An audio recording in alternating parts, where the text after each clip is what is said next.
Perfect. There we go. And welcome everybody over on YouTube who's joining now. On YouTube, please put your name and location into the chat as well. Let's see here. I'm just making sure all of my technology is working properly. There we go.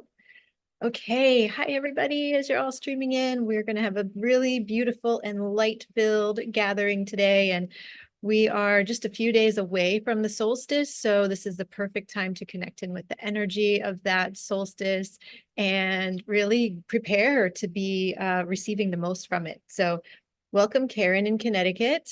Welcome Nathalie in France. Great to see you, Nathalie. Welcome Diane in New Mexico. Sue in Toronto. Welcome Michelle in Brighton, UK. Welcome Hej in Sweden. Welcome Lucia in Austria. Jan in Wales. Verena in California. Pamela in Scotland. Crystal in France. Eva in Sweden. Welcome Vicky in Belgium. Carolyn in Denver. Wonderful. So beautiful to see you all. Welcome Jennifer in Tennessee. Maureen in Arizona. Melanie in Bavaria, Germany. Stuart in London. Hi, Stuart. Great to see you. Welcome, Frode Emil in Norway. Great to have you here. Welcome, Cynthia in Charlotte. Hello. And Cynthia is here. She's going to be offering a cacao ceremony tomorrow for the solstice. So I hope everybody will get to attend that one as well. Welcome, Swanika in the Netherlands. Welcome, Elena in British Columbia.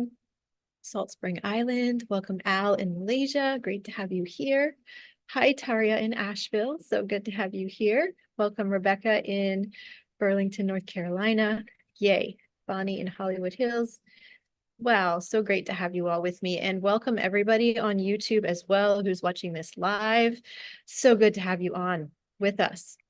So this is a really beautiful and important time of the year, and I just wanted to share with you a little bit more about the mythology of the solstice and why is this so important for us? Why has this been memorialized in the ancient temples for millions, or not millions, sorry, thousands of years? Why was this time so important for our ancient ancestors, and why is it still important for us today? So let's take a look. I have some slides that I will share. And toward the end of this call, we're going to do a beautiful guided shamanic journey to really connect in with the solstice energies. And I will guide you in a process that will lead into New Year intention setting. And this is really a perfect time to be setting our intentions for the new year because we have a waxing moon. We had our new moon on the 12th of December. And then we are also in Mercury retrograde, which is actually a great time to reflect, to review from the year that we're just about to complete, and then to recalibrate our ideas of, okay, what do we want to do next?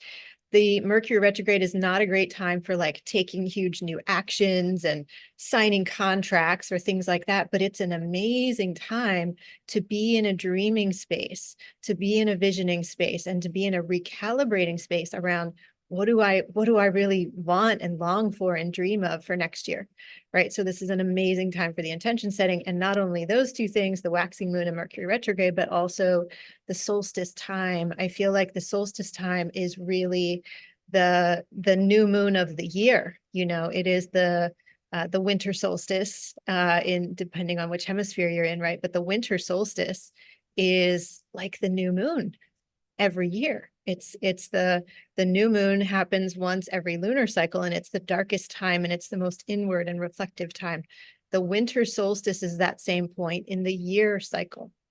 So this is an amazing time to be really reflecting and then beginning to plan for what we're going to birth new in the upcoming year. So let me make my slides full screen here. There we go.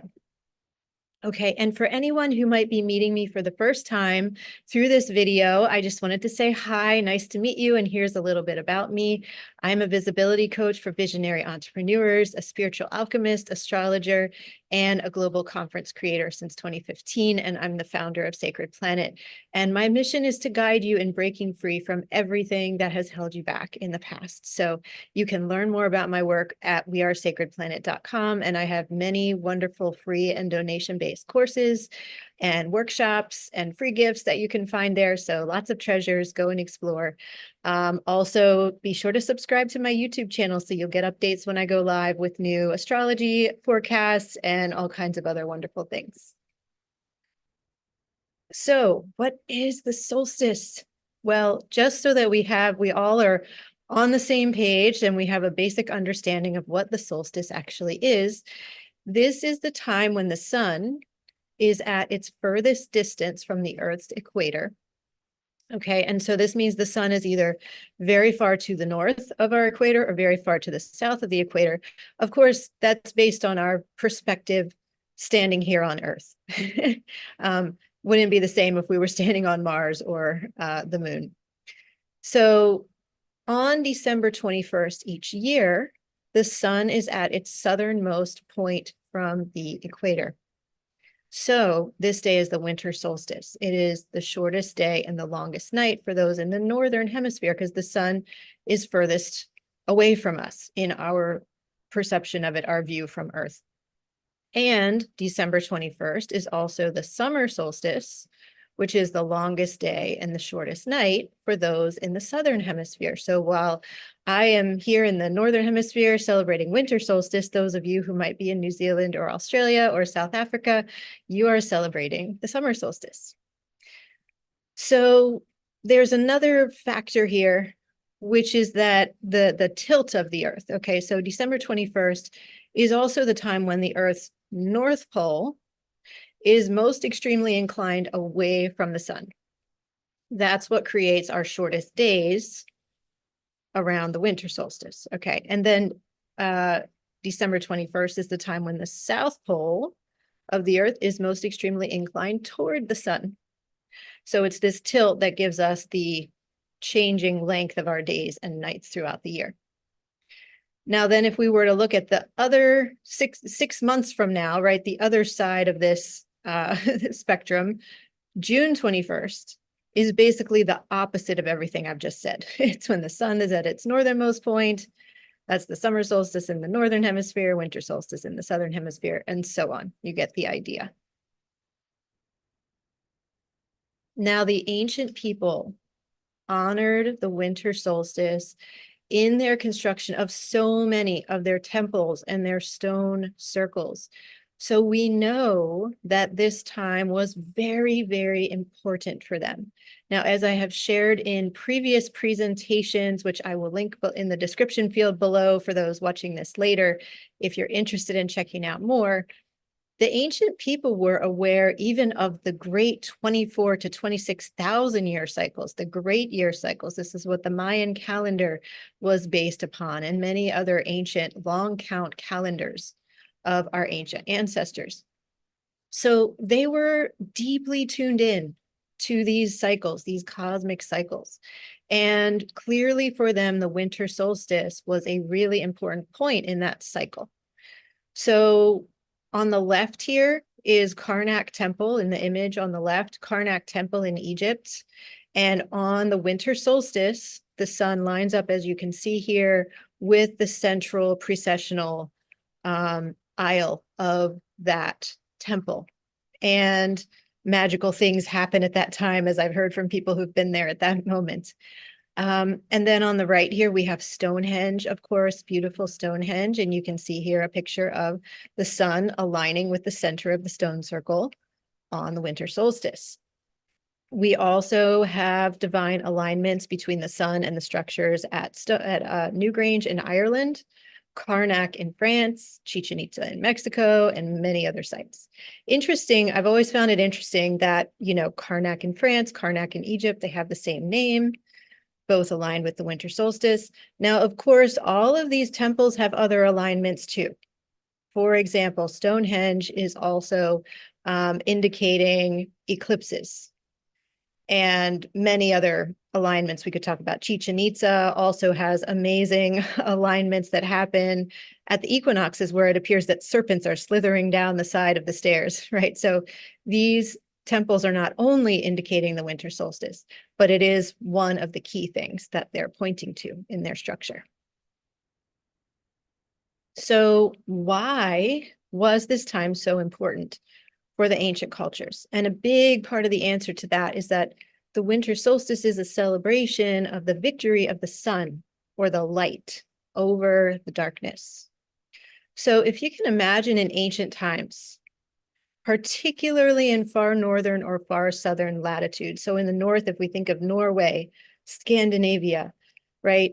As we get closer and closer to winter solstice, the days get very, very short. And in fact, in some places, the sun may not rise or may barely rise at all around the solstice time. And so just imagine in ancient times, even going back to during the ice ages, you know, how cold and dark it was and how that must have affected the people, right? It must have been quite something to live through those times of darkness. So the solstice is this pivotal moment, this pivotal turning point where we change course instead of being as we see it from the earth, moving away from the sun, further and further and further away. On the solstice day, we turn and we begin to move back toward the sun once again.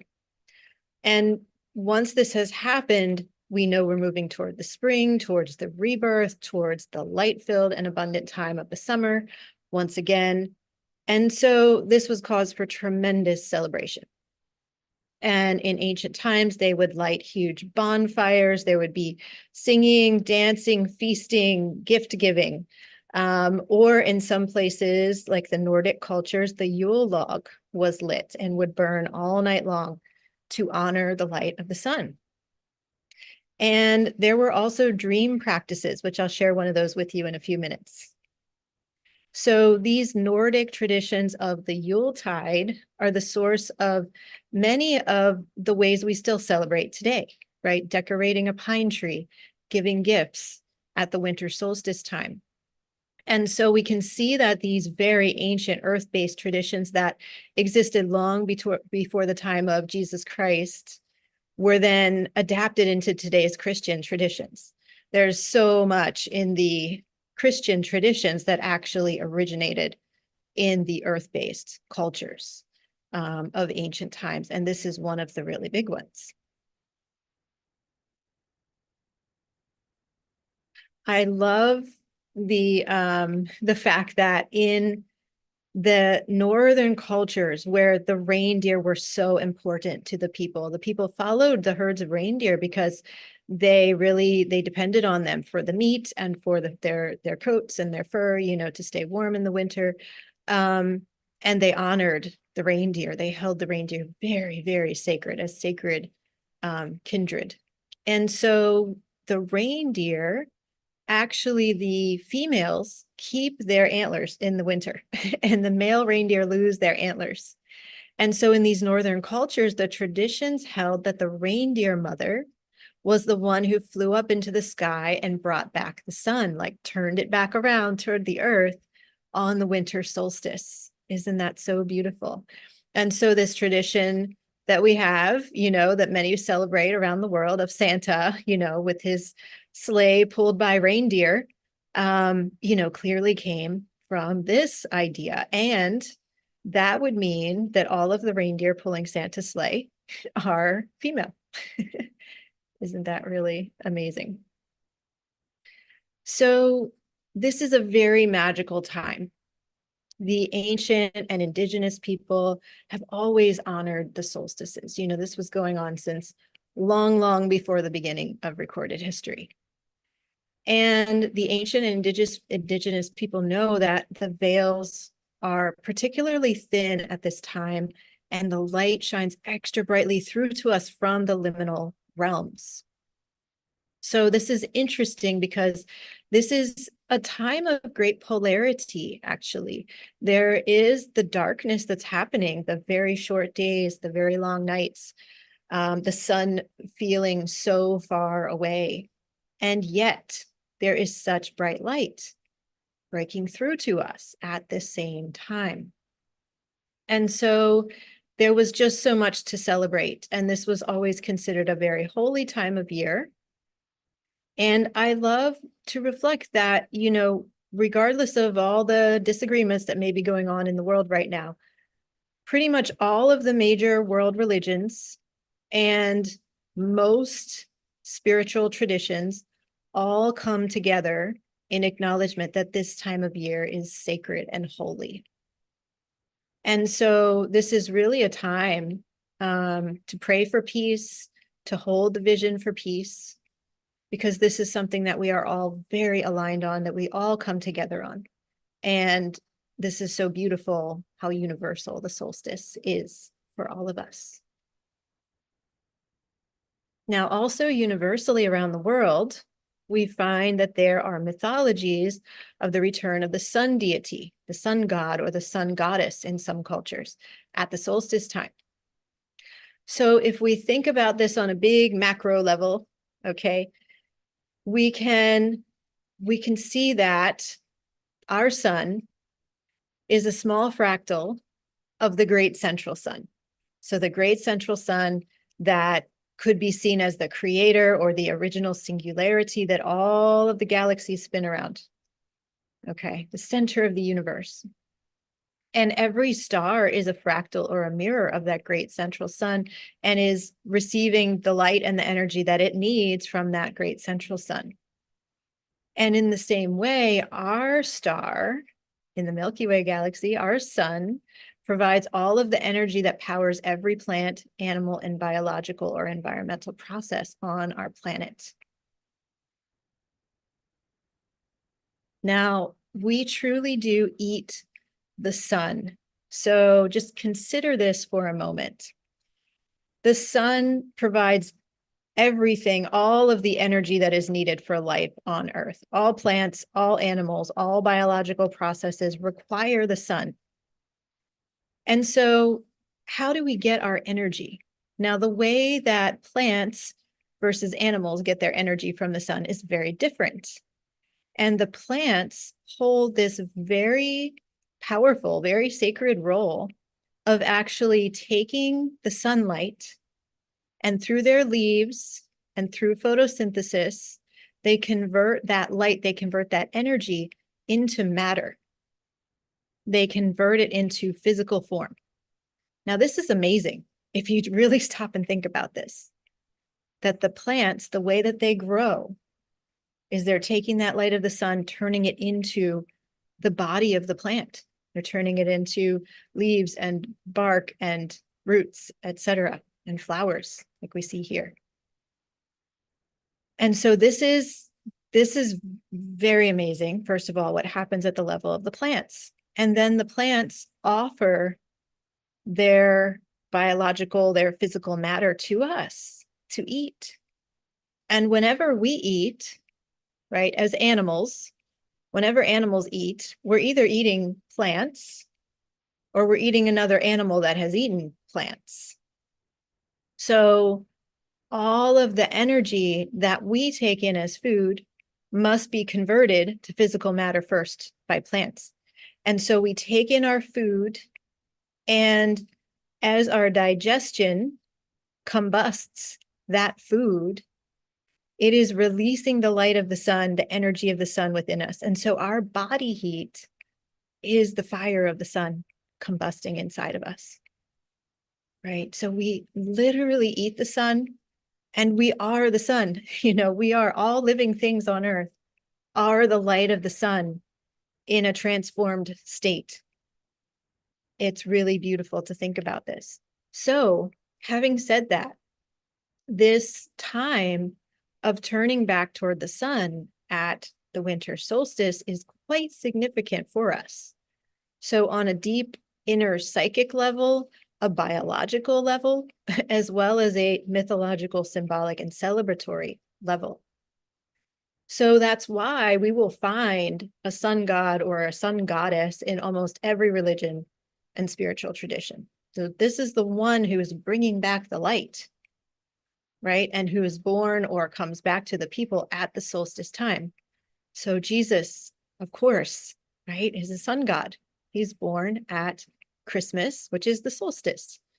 Mithra, who is in this image here, this is a very ancient Persian sun god. So these were the cultures of ancient Iran. And you can see around his head, he's shining as brightly as the sun. Now, this is very similar to the sun rays that we see and the golden halos around the heads of Jesus and the saints, right? We have Horus in the Egyptian culture. He is the sun god. We see that huge sun disk at his head. Amaterasu is a sun goddess from ancient Japan. Aine, I hope I'm saying that right, is a sun goddess in Ireland. We have Apollo in Greece, Inti in the South American cultures. We have Surya in the Hindu cultures. So there are many, many, many, many more. These are some examples of sun gods and sun goddesses. And this is so universal once again, because we are the sun. Our entire life is granted to us from the sun and of course the earth as well, right? But that light streaming in is essential for all that we are. So this is a time of dreaming, and it is meant to be a time of receiving. And I say this because if we're following the natural cycle, the natural rhythm that we see in the world around us and that we feel what our body is longing for at this time, we're going to automatically want to sleep more, rest more, and be more inward and quiet at this time of the year. Now, I'm speaking here, of course, about the winter solstice, and this presentation is primarily based on the winter solstice. So if you're watching from the Southern Hemisphere or in December, right, this may not all resonate for you, but come back and watch it around June 21st and it will. Because this is presentation is just more focused on the winter solstice. And it's such an interesting thing, you know, for those of us who are in the winter solstice right now, it's hard to even imagine the summertime. It's hard to even imagine the summer solstice and vice versa. Those who are in their midsummer, it's hard to even imagine winter, right? They're such opposites. So coming back to this idea here, at the winter solstice, we're naturally wanting to sleep more, rest more, be more quiet. And these are the spiraling layers of our cycles and seasons of life. So as I had said earlier, the winter solstice is like the new moon in the lunar cycles. It is a time of pause and slowing down and reflection. And this quiet time is so necessary and important to honor, right? Because in order for life to spring forth once again, we need that time of rest. And so this is what the entire earth is doing at this time in the winter. The animals are hibernating, the deciduous trees have lost their leaves. In some places there's snow covering the ground, and all of this is rejuvenating, pulling the energy in for a little while so that life can spring forth once again when the sun grows high in the sky once again, right? And so when we surrender to the darkness and to this call from the body and this call from the earth, when we go to bed a little early, sleep in a little later, we can receive more dreams. We can also revitalize our cells and rejuvenate our hearts and minds. And so we would be wise to follow these cues from the life all around us. Now, I have a really beautiful dreaming practice that I will share with you that you can celebrate during these longer nights. So this is the 12 days of Yule dreaming practice. Now, this is so powerful. I've been doing this for a number of years. And if you are in the Dream Symposium with me and Taria, which we just held yesterday, you've been doing this probably for a couple of years too, because we've been talking about it there.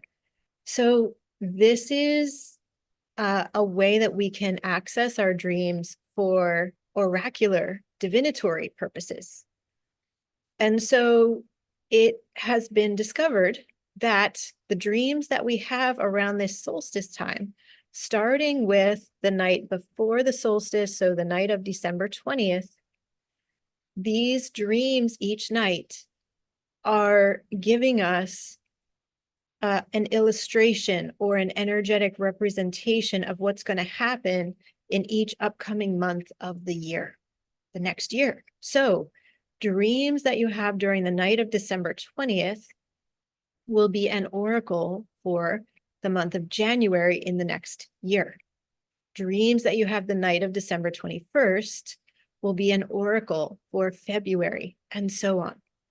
Now, as I mentioned, I've been doing this for a few years, and it is fascinating. It is fascinating how the imagery that comes through on each of these particular nights, and usually you'll remember some, dreams some of these nights, but not all. If you remember them all, that's amazing.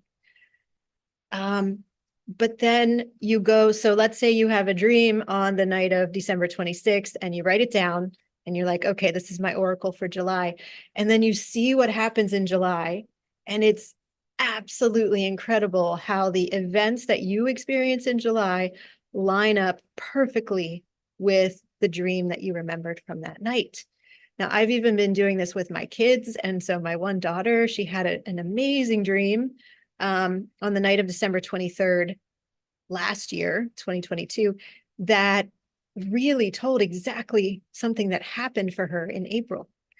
I have many different stories about this, how incredibly accurate it is. So I really, really welcome you to give this a try and see what your experience is with it. And so what you would want to do is now, as you're watching this video, begin to set your intentions to remember your dreams.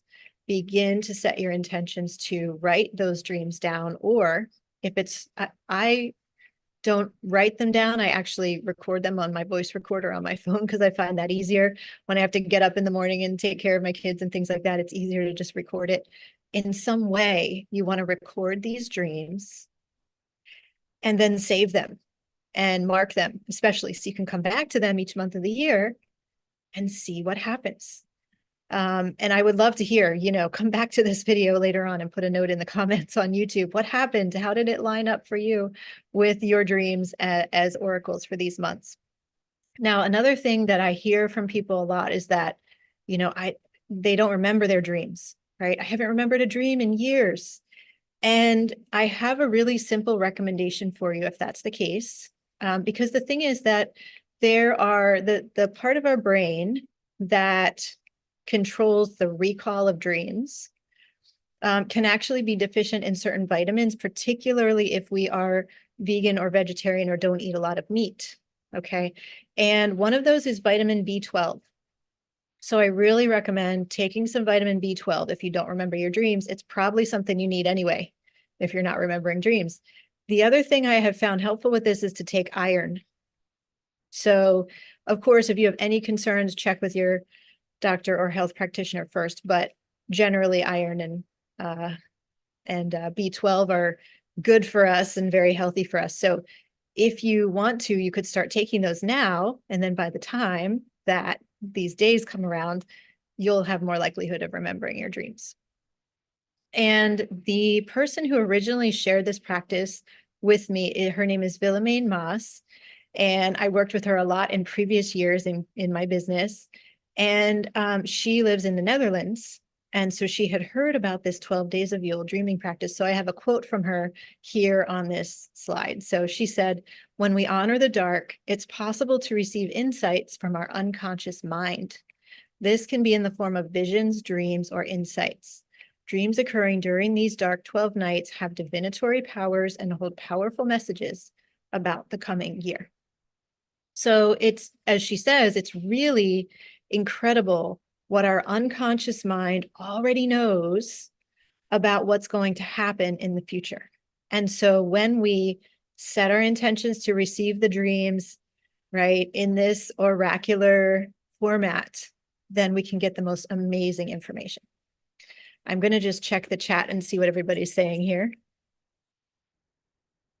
Okay, yes, Lily, give those a try, the B12 and the iron, definitely. And Jennifer says, try to stay in the same body position as you are waking, and it helps to recall. Yes, that is really good advice, Jennifer. Thank you.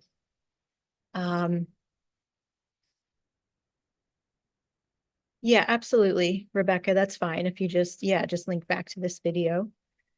And yes, amazing, amazing. And also it can be helpful to, whether you're gonna, like, if you're gonna write down your dreams, keep your pen and your notebook right by your bed. Very easy to reach for, like, don't even put your feet on the ground, just reach for it. If you're going to record it in your phone, keep your phone somewhere easy to get to. I actually don't recommend keeping your phone right by your bed because you don't want to have the EMFs all night. Okay. But keep your phone maybe in the next room over someplace very easy for you to get to right when you wake up. Yeah. So give it a try and let me know. I would love to hear. And I'll also include a link below, and I'll let me jump out of the slideshow for just a moment, because I want to invite you all, if you're not already attending, to our monthly Dream Symposium. So let me just pull up the link for that, and I'll put that in the chat here. And you can read more about the Dream Symposium and sign up here. We do have new dates that haven't been published on this page yet in the new year.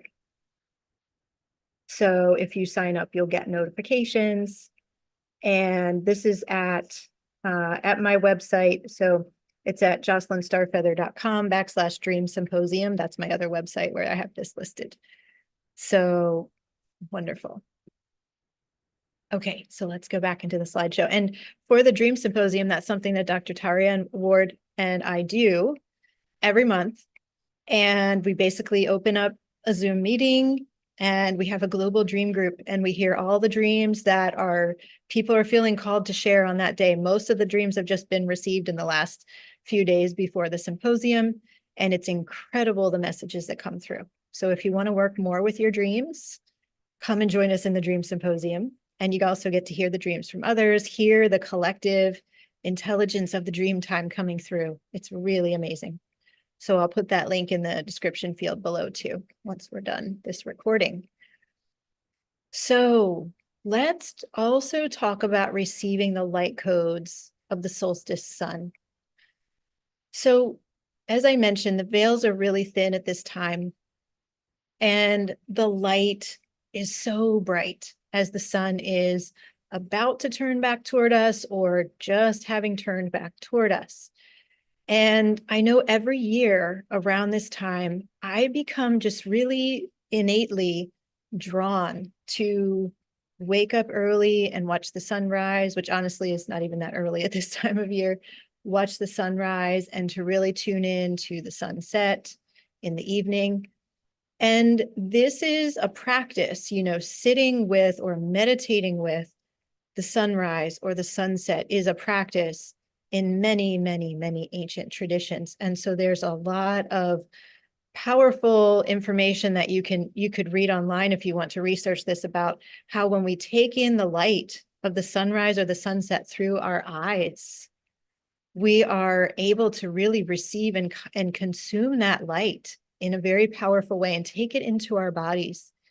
And I notice that when I do this, when I really take the time to be with the sunrise or to be with the sunset or both, that my dreams become much more vivid. My meditations, my visioning, it all becomes clearer and more, I would say, at least in my case, multidimensional.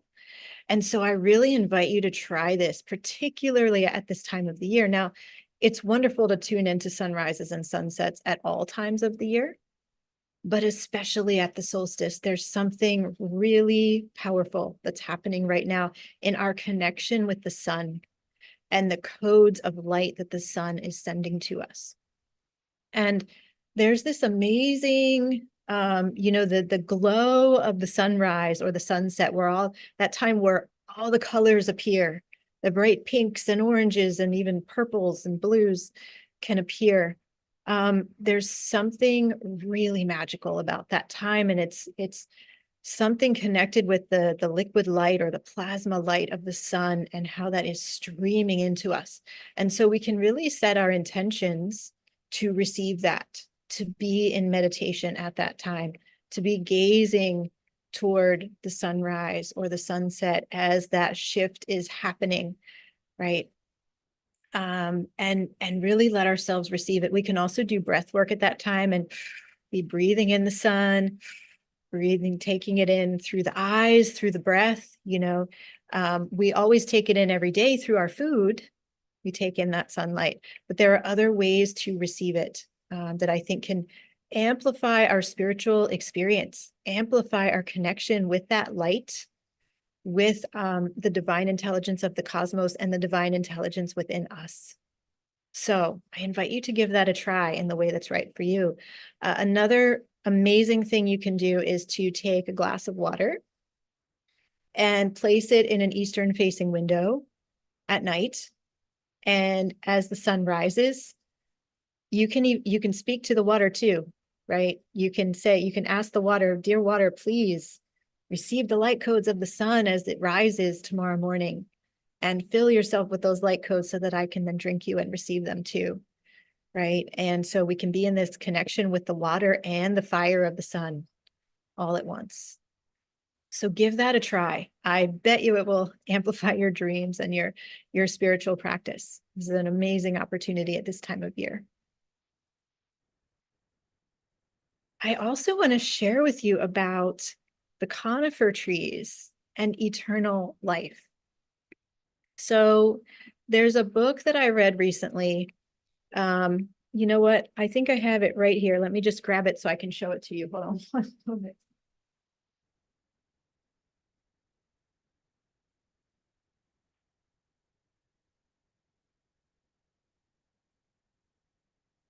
Actually, sorry, wasn't where I thought it was, but it's called The Empires of Atlantis, and it's by Mario Vigato. I will put that in the description field too, and I'll put it in the chat right now. It's an amazing book. Let me just put this in here. Atlantis by Mario Vigato.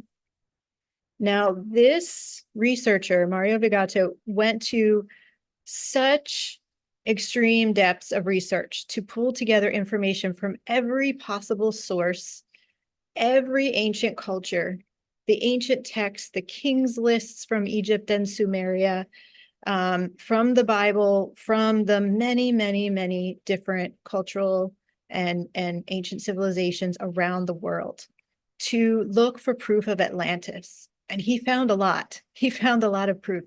But one of the very fascinating things that he found was that there were references in some of these really the more deeply ancient texts of connecting the god Osiris with the conifer trees.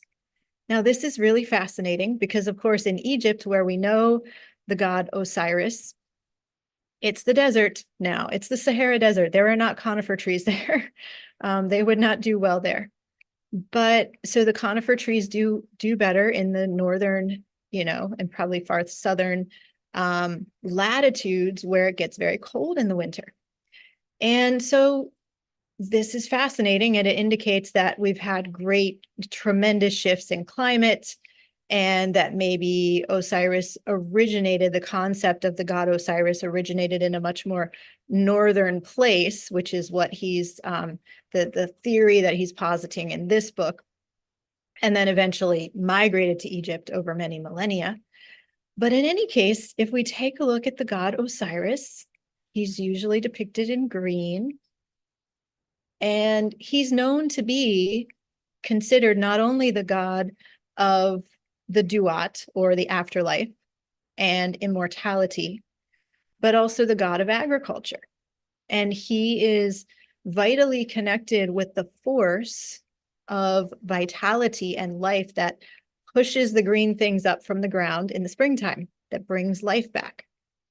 But if we look at the deeper meaning of Osiris as connected to the conifer trees, this is about eternal life, because these trees do not lose their leaves, right? They stay green all winter long. And so this is just another aspect for you to dream into and to consider as you're looking at a pine tree, right? As you're looking at a conifer tree, or maybe as you're noticing the incredible sacred geometry of a pine cone. Consider that this is a symbolic representation here on our planet Earth of eternal life that was deeply connected at some point far, far back in our history with the god Osiris, who helps us to make that long journey into eternal life and into the halls of Amenti. It's really amazing. I've also recently learned that pine cones are like wombs. And this is just amazing. I'll show you. I have a few here.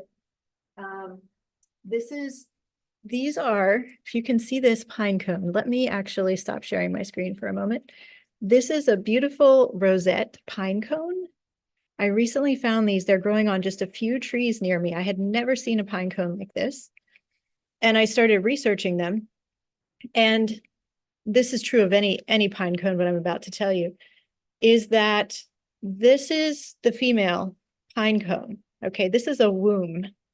And so the seeds of the male pine tree will fall into the pine cone, and then the pine cone closes up around those seeds and begins to gestate those seeds, and a new pine tree will grow out of the pine cone, which is, holding that gestating seed. And then after the seed sprouts, this pine cone will disintegrate back into the earth, right? It will dissolve back, but the new pine tree will be started. So isn't that just amazing? There's so much beauty in the pine cones, and the sacred geometry of the pine cones is amazing.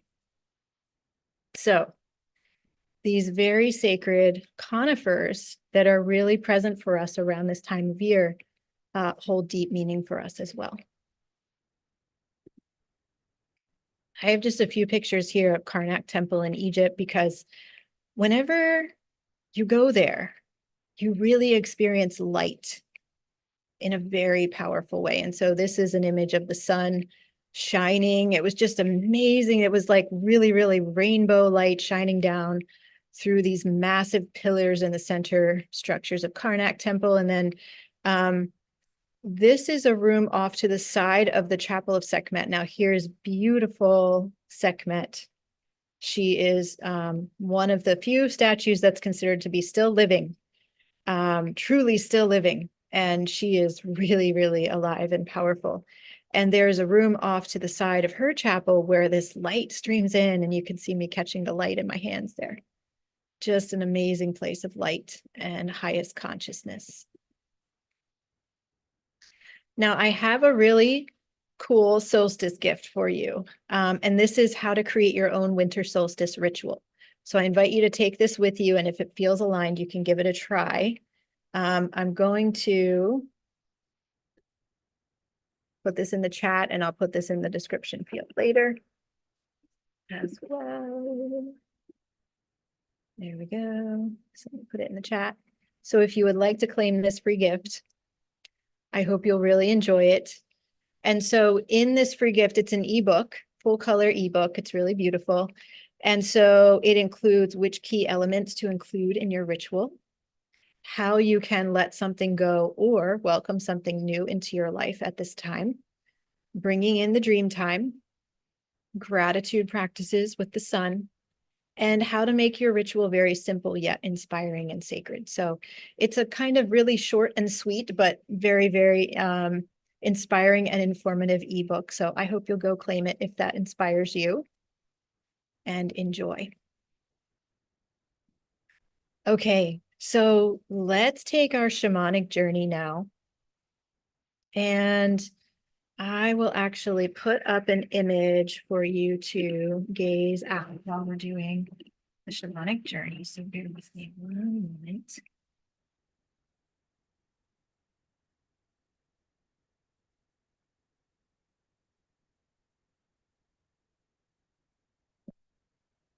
Find the right image here. Here it is. This is the one I wanted. Okay, so you can get really comfortable in your space.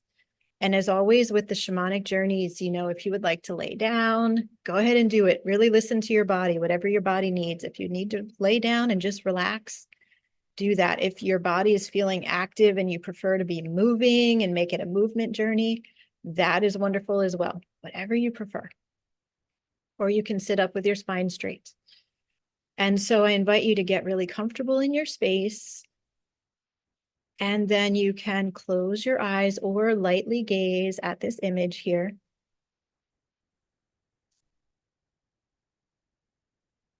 And I invite you to begin taking some deep breaths into your solar plexus. So this is just above your belly button, your solar plexus chakra.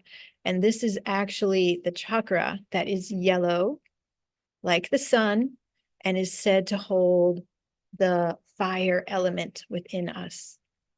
So let's breathe into that solar plexus chakra and see it as a yellow lotus flower, shining brighter and brighter with the golden light of the sun as you breathe the beautiful oxygen and sunlight into it. So you can take a deep, deep breath into that solar plexus chakra, breathing in, filling up with all of the light of this solstice time. Filling that yellow chakra, that yellow lotus flower with light and beauty. And then breathing out slowly, slowly. And on the out breath, just let go of anything you're holding on to. Anything that feels hard or challenging, just let it go. Release it for now.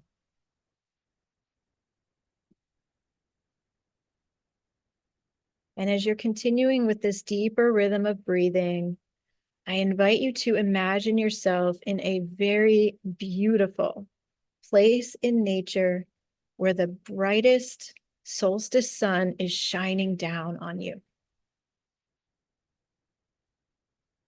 And maybe you'll find yourself at a sacred site at sunrise, or maybe some other place where you can really feel the power of the sun.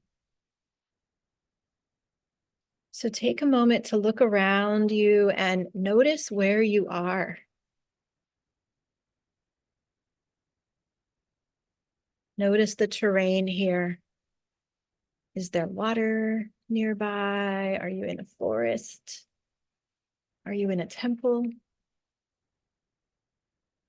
Just taking in this magical place where you have landed. And I invite you to see yourself there barefoot with the soles of your feet really connecting in with the power of the earth in this place. And you can connect with the earth through the soles of your feet and allow her to send you the most beautiful, unconditional love up through the soles of your feet and into every cell of your body. And then you can raise your hands, raise your palms straight up to receive the light of the sun. And allow that sunlight, that cosmic consciousness in golden streams of light to stream in to the palms of your hands and then down your arms and then into every cell of your body and into all levels of your body, your physical, emotional, energetic, all levels of you. And just stay here for a moment, allowing yourself to receive from both the earth and the sun. Unconditional love from the earth and cosmic consciousness and light from the sun.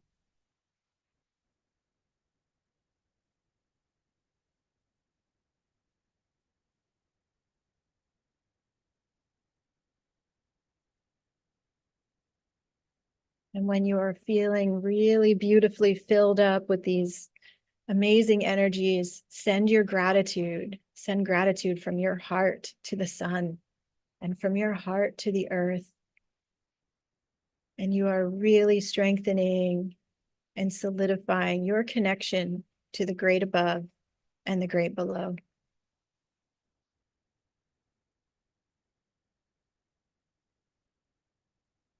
And so now as you look around this place once again, you notice a guide approaching you.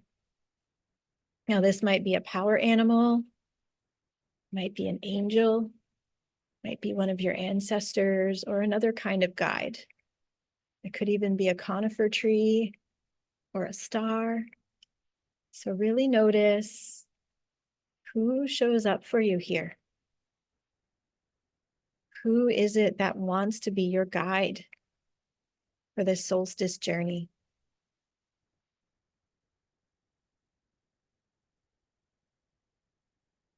And when they arrive to you, as you see them getting closer and closer, and then they arrive, go ahead and give them a hug if you would like. Thank them for coming.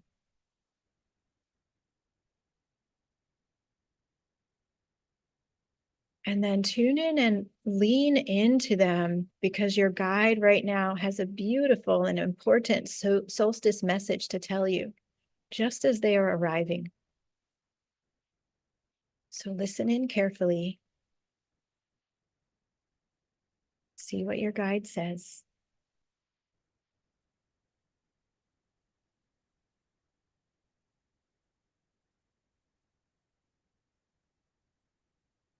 And once you've received this beautiful message from your guide, thank them again. And then your guide is going to beckon to you and is going to invite you to come and stand in a really specific place here, somewhere in this beautiful spot that you've landed in.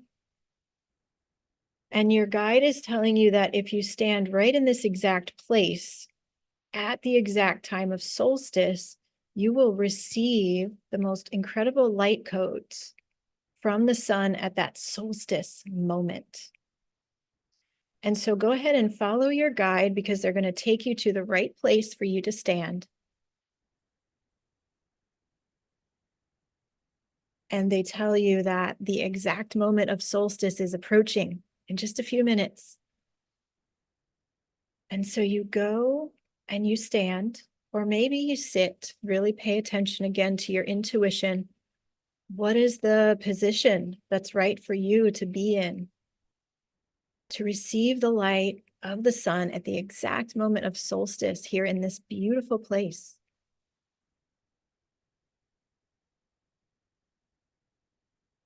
And as you stand there or sit there, you can feel the energy of the solstice sun, almost as if it's clicking into place.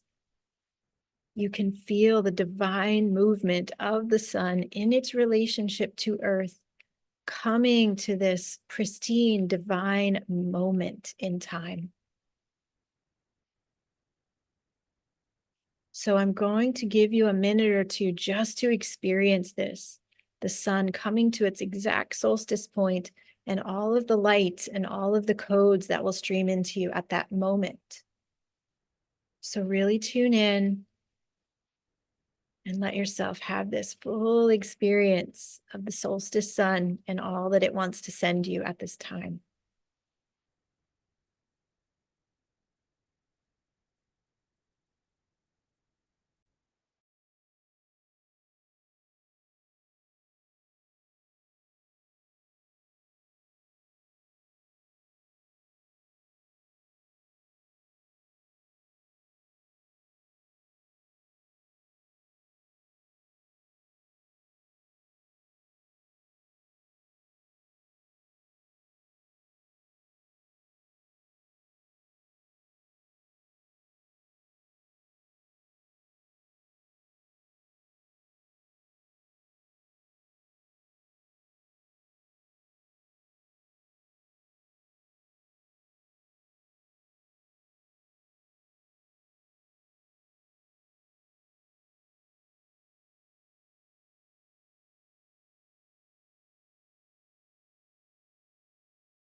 Now, as you feel the light of the exact timing of the solstice sun streaming in, it may be streaming in through your crown chakra and your third eye chakra.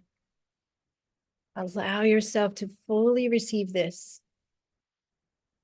Allow yourself to be uplifted and inspired by the golden light and the cosmic intelligence of the sun, this great star that is our companion and our ally here on Earth. And now the sun is going to begin sending you light codes that are your unique sacred instructions for what you are meant to create or do or become in 2024, in this next upcoming year.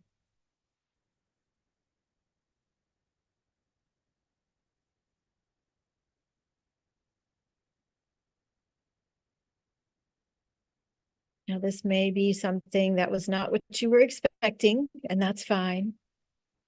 Just really tune in and receive whatever it is that the sun wants you to know about this next beautiful year.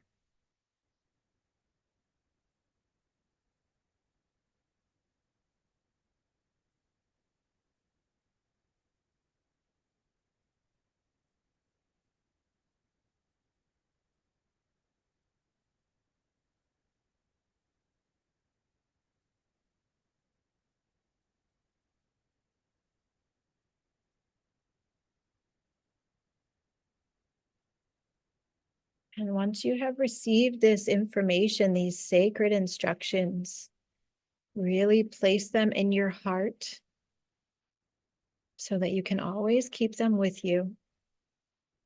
And if you have questions about what you've received here today, go ahead and ask the sun. Now, the sun is our ally. The sun is here to support and uplift us. So go ahead and ask the sun any question that might be in your heart or mind at this moment. And listen carefully for the answer of the sun.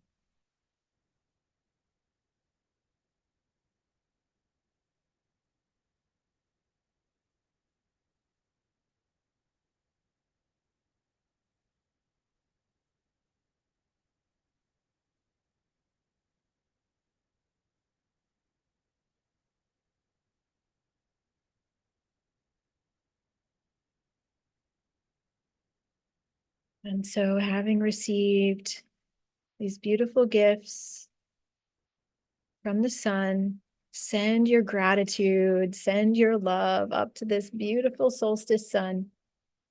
And thank the sun for all the amazing gifts of the light and energy and life that it provides to us. Our amazing, beautiful star.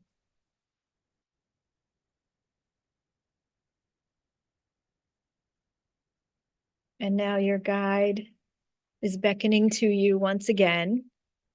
And your guide is saying, it's almost time to come back. It's almost time to leave. But before you leave, you want to leave an offering here in this place. So you have the offering in your hand already. Just notice what it is. It might be a tiny crystal, it might be cornmeal or tobacco, or whatever else you see in your hand. And so if you would like to, you can kneel down to the earth and you can make this offering to the earth and the sun at this beautiful solstice time. And your guide is there with you, holding space for your prayer.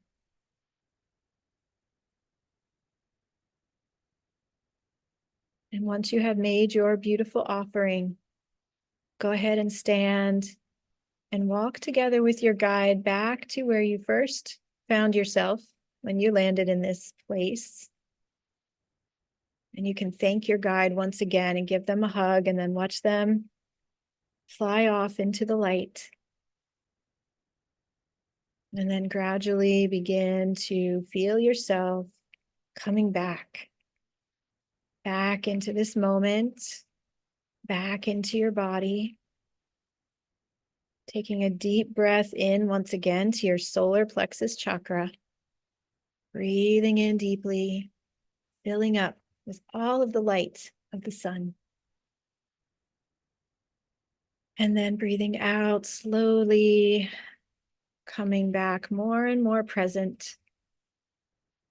You might wiggle your fingers or your toes a little bit to help you come back into your body. And then slowly, when you're ready, go ahead and open your eyes. And welcome back.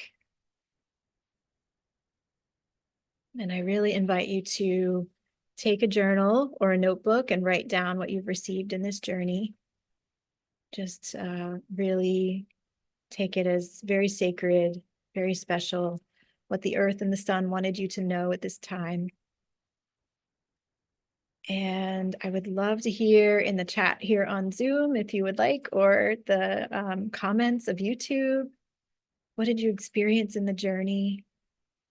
And what did you love experiencing or learning today about the solstice?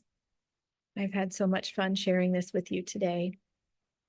I will put the free gift link in the chat here once again on Zoom. And again, this free gift link will be posted in the description field of YouTube very soon after the video is done recording.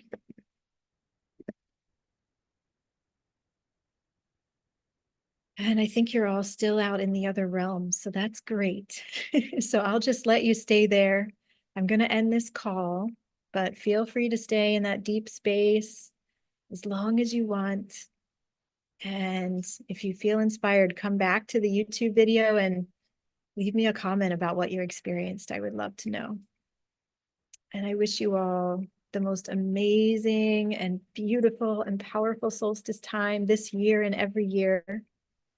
And I'm sending you all so much love from my heart to yours. Happy holidays, joyful solstice, and I'll be back again soon. I have 2024 astrology updates that I'll be sharing with you either the last week of December or the first week of January. So I'll see you again then. And I hope you all just enjoy a wonderful, wonderful holiday and solstice season. All right. So much love. Thank you for your beautiful comments here that are coming through now on Zoom. I see some of you were in Karnak. Oh, I was in Karnak when it was built with the help of energies from other planets. Amazing. Oh, wow. I love these comments. Thank you all for sharing. Magic instructions for my solstice ritual. Beautiful. I met Anpu wearing a robe. I received some messages about the upcoming year. I offered nuts and seeds. Beautiful. Oh, I love it. Wow. Okay. Well, thank you all for journeying today with the sun, and take these messages from the sun and from the earth and go forth with them and be inspired by them. So much love to you all. I'll see you again soon. Mwah.